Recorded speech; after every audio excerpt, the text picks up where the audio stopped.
बशीर की बिरयानी और लालच का सबक। शहर के बीचों बीच बशीर की बिरयानी की एक छोटी सी दुकान थी। उसकी बिरयानी की खुशबू इतनी लाजवाब थी कि लोग दूर दूर से खिंचे चले आते थे। बशीर हमेशा सबसे बढ़िया चावल और ताज़े मसालों का इस्तेमाल करता था। हर कोई कहता था कि बशीर के हाथों में जादू है। लेकिन जैसे जैसे बशीर की शोहरत बढ़ी, उसके मन में लालच भी बढ़ने लगा। उसने सोचा, अगर मैं सस्ते चावल और कम मसाले इस्तेमाल करूं तो मैं और भी ज़्यादा पैसे कमा सकता हूं। उसने धीरे धीरे बिरयानी की गुणवत्ता कम करना शुरू कर दिया।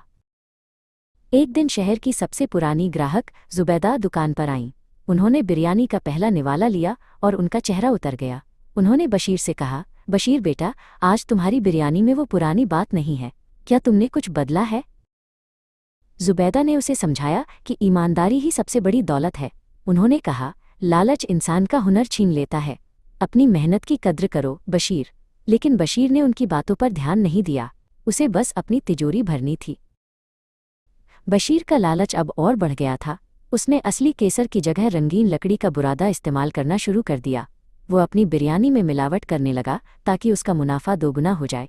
उसे लगा कि कोई भी ये फ़र्क नहीं समझ पाएगा। एक शाम सुल्तान के महल से एक सिपाही अर्जुन दुकान पर आया। उसने कहा, सुल्तान ने कल की दावत के लिए तुम्हारी बिरयानी मंगवाई है। अगर सुल्तान खुश हुए तो तुम्हें सोने की मोहरें मिलेंगी। बशीर की आंखें चमक उठीं।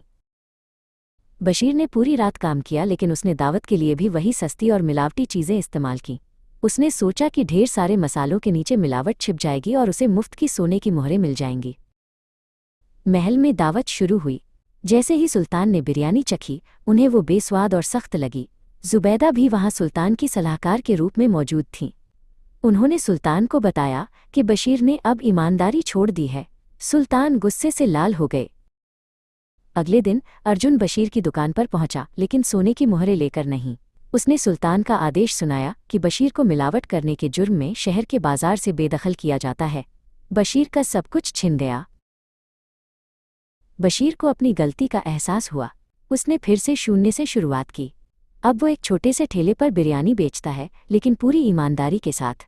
अब उसका लालच खत्म हो चुका था और उसकी बिरयानी का पुराना स्वाद वापस आ गया था।